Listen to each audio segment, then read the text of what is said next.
This is Jed Disler, and welcome to The Piano Maven, your friendly podcast guide to piano recordings. I've had some requests, believe it or not, from listeners who've been writing to me via YouTube in the comments section, and I've been asked if I could cover some of the box sets devoted to the great and enigmatic Italian pianist Arturo Benedetti Michelangeli, who I've talked about on this podcast before. So I thought that's a really good idea, and there are three big boxes that I will be talking about. The first one was released by Warner Classics. It contains 14 CDs. It's called Arturo Benedetti Michelangeli, the complete Warner recordings. This 14 CD set purports to contain the complete quote-unquote Warner recordings of Michelangeli, which it does, but then it's not quite complete, and I will get to that point in a little bit. But before I talk about the music and the contents, I should do a little bit of housekeeping just to let you know what we have here. And by the way, this box set is still available, at least for the moment. Discs numbers 1 through 5 do contain each and every Michelangeli release that came out on EMI, Angel, British HMV 78s, and Italian HMV 78s. Plus, there is a previously unpublished 1972 recording of 3 movements from Schumann's Faschingsfunk aus Wien. I don't know why only 3 movements were recorded, but they are here. On CDs numbers 6 and 7, we have the March 4th, 1957 Royal Festival Hall recital, complete with the rehearsal and sound check that was all issued in 1996 by Testament, and these recordings originally were made by EMI, but they were not issued until Testament brought them out in 1996. Then discs 8 and 9 bring together all of Michelangeli's 1942 and 43 recordings for German Telefunken. Now, with discs 11 through 14, we get into some murky territory. Everything on these discs stem from Italian radio broadcasts, and all of these were issued in the past by Warner Music Italia, either on LP or CD. However, there is other Michelangeli Italian radio material issued by Warner-owned labels that is missing from this collection, such as the December 15th, 1951 All Mozart Concerto program with Carlo Maria Giannini conducting, and the March 13th, 1955 Warsaw recital that also came out on a Warner-owned label is not here for some reason. And also missing are the Liszt First Concerto, the Vivaldi B minor Concerto Third Movement, and a fragment of the Beethoven Emperor Concerto conducted by Ernest Ansermet, and these came out on a Warner Phonate CD with the catalog number 3984-26902-2. I'm sorry I'm being so compulsive about that, but I'm just doing some house cleaning here. Now, you can find this material in various bootlegs, but that's not really the point. The point is that this quote-unquote complete Michelangeli Warner collection is only complete insofar as the EMI HMV and the Telefunken Michelangeli back catalogs are concerned. Also, I should tell you that not everything was remastered, especially for this collection. You do get EMI's excellent-sounding 2004 transfer of the famous 1957 Ravel G Major Concerto and Rachmaninoff Fourth Concerto coupling, which, by the way, has never been out of the catalog since its initial release, as far as I know. However, for the Telefunken material, we are stuck in this box with really lousy and heavily filtered transfers that came out on a 1994 Teldex CD. The best transfers of any of the Telefunken material I've heard remain those that were done by David Contini for the Pearl label, and those came out on a 2-disc set called The Early Recordings of Arturo Benedetti, Michelangeli, and Carlo Zecchi. And it's a wonderful set that was produced by my late friend Alan Evans, and it's long been out of print, and I don't think it's easy to source. But that Pearl release does not include the Telefunken Schumann Concerto for whatever reason. So to get the Schumann in another transfer than the Warner transfer in this set, you kind of have to hunt around the internet. And there was an LP transfer that was on Telefunken in their Documents series that was really quite good. I've seen this LP selling for something like $300 on Amazon. Like, I'm really going to buy it, right? Oy vey. I think we've had enough housekeeping, don't you think? I'm kind of geeking out on that. But let's talk about the music, finally. The first 2 compact discs, as I mentioned earlier, contain all of Michelangeli's early HMV 78s. You have 78s made for the Italian branch of the label that were made in 1939, 1941, and 1942. And this was when Michelangeli was barely out of his teens. The main works are Beethoven's Sonata No. 3 in C major, Opus 2 No. 3, and the Chopin Second Scherzo. And there are also short pieces by Chopin, Grieg, Granados, Monteux, Mariscotti, Galuppi, and Scarlatti. And you already hear that even at such a young age, Michelangeli was already Michelangeli.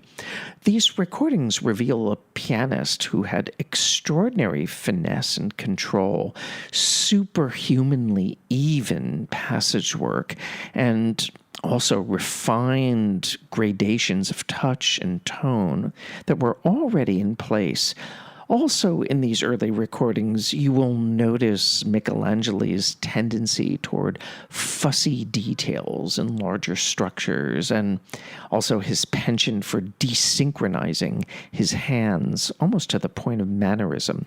In the Beethoven Opus 2 No. 3 Sonata, for example, Michelangeli sacrifices lightness and brio for unruffled technical perfection, while the Chopin Scherzo No. 2 kind of moves and fits and starts. You get a lot of detail, but very little big picture. And for my ears, the end result is like brilliantly sculpted fragments.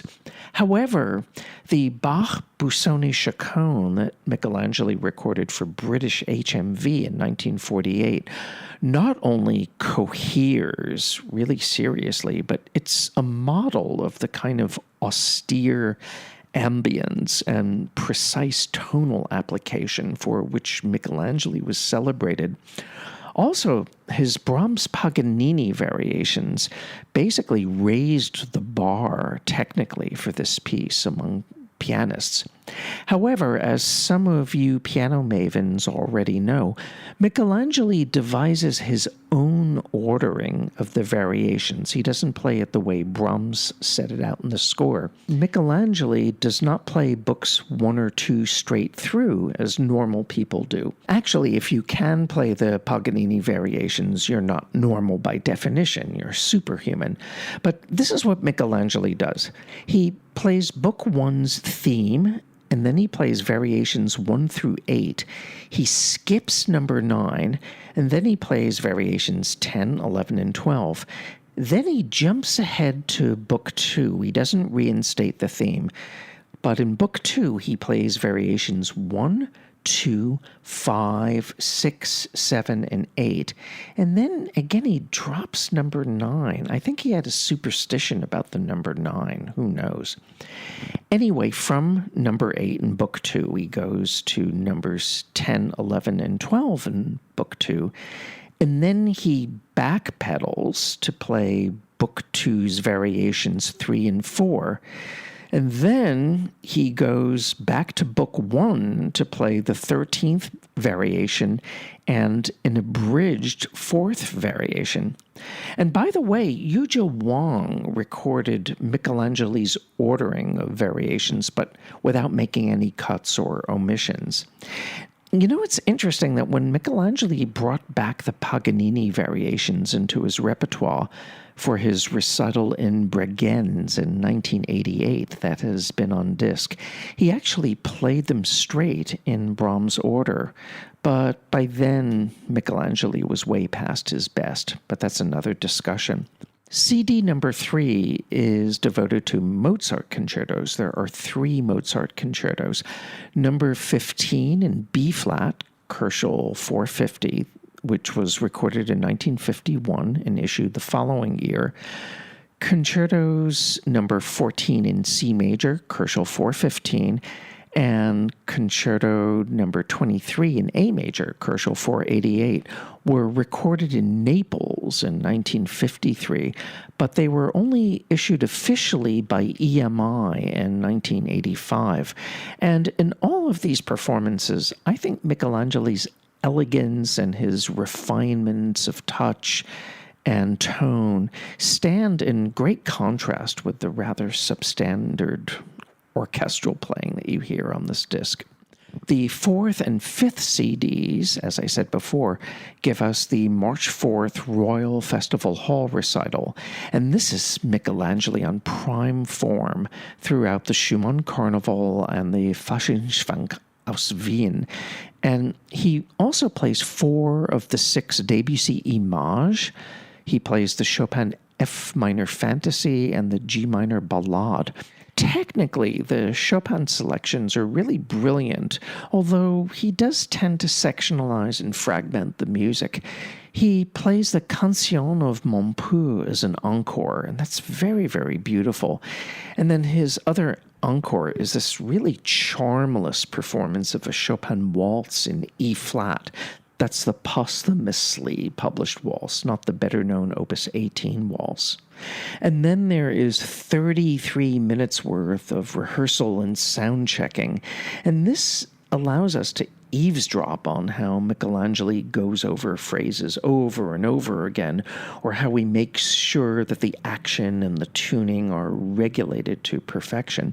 It's a remarkable document, and we wouldn't get anything comparable on this level published publicly until when Sony BMG released that box set of Vladimir Horowitz rehearsals at Carnegie Hall. Remember when that came out, documenting all the rehearsals leading up to his historic return in 1965? CD number 6 gives us the classic Ravel G major and Rachmaninoff 4th concerto that I talked about earlier, with Ettore Gracias conducting the Philharmonia Orchestra. What is there to say? These recordings went to the top of the list when they were first issued in 1957, and they've remained at the top of the list for 67 so years. I don't need to talk about what makes these performances special, except maybe I should talk about how Michelangelo's long chains of trills when the second theme returns in the Ravel's first movement, how they replicate a musical saw just seamlessly. There are no bumps in the chain, so to speak. I don't think I've heard another pianist who has really matched Michelangelo's trills. Maybe, I'm sure there's some others, but it's really a very magical effect with Michelangelo. Oh, there's this really cool story about the Ravel Concerto recording. You know, the great jazz pianist and my personal mentor, Bill Evans, owned this record. I think he bought it when it first came out. And when he was with Miles Davis in 1958, the story goes that he brought the record over to Miles Davis's house, and they listened to the slow movement together. And Miles Davis made a really profound and astute comment. He said something to the effect of, Michelangeli plays this music as if he's never going to play it again. Wow. I wish I could have said that. But when it came to talking about music, Miles Davis always nailed it. Discs 7 and 8 contain 2 albums that appeared almost at the same time when Michelangeli temporarily decamped from Deutsche Grammophon to EMI.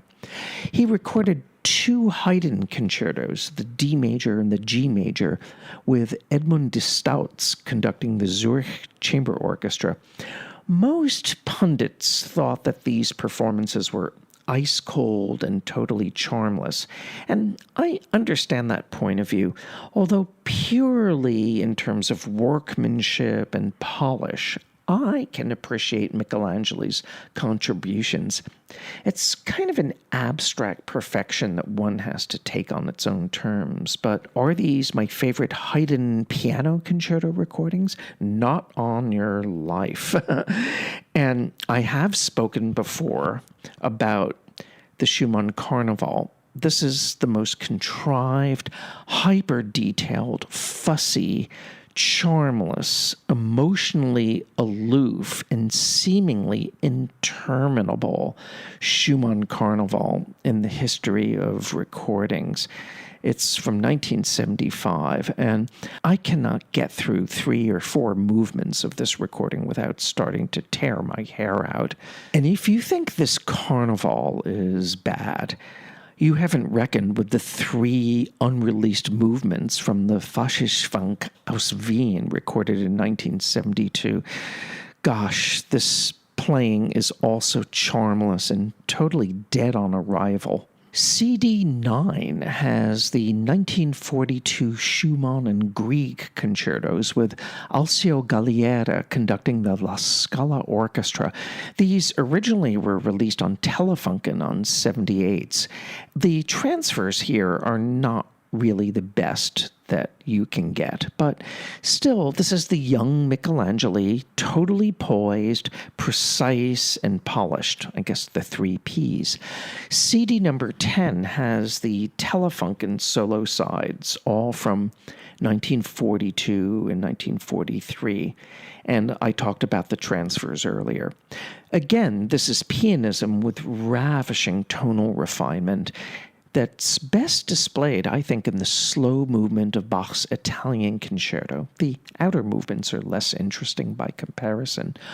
Also, the Chopin Berceuse and the B minor Mazurka, Opus 33, number 4, have wonderful things in them, and in the Mazurka, Michelangeli really stretches out that B major section to magical effect. And as he got older, as he kept playing this piece throughout his career, his rubatos got more and more pronounced and exaggerated and mannered as he got older. Just to give you an example, this 1943 recording of the Mazurka lasts a little more than 5 minutes. And when Michelangeli played this same Mazurka in his final London recital in 1990, that was released by the Aura label, it times out to almost 8 minutes, and that's not counting applause. CD number 11 has a pretty strong Beethoven Emperor Concerto from 1960, and it's an Italian radio transmission with Massimo Freccia conducting. And there's a Haydn D major concerto recorded live in Torino with the RAI Orchestra under Mario Rossi from 1959. This is infinitely better and more animated than the EMI studio recording. CD 12 has Michelangeli on top form in the Schumann Concerto in a 1962 RAI Rome transmission conducted by Gianandrea Gavazzeni. And there's an excellent and exciting Liszt Concerto number 1 with Raphael Kubelik conducting the RAI Torino Orchestra from 1961. This transmission also included the Liszt Totentanz in a really good performance.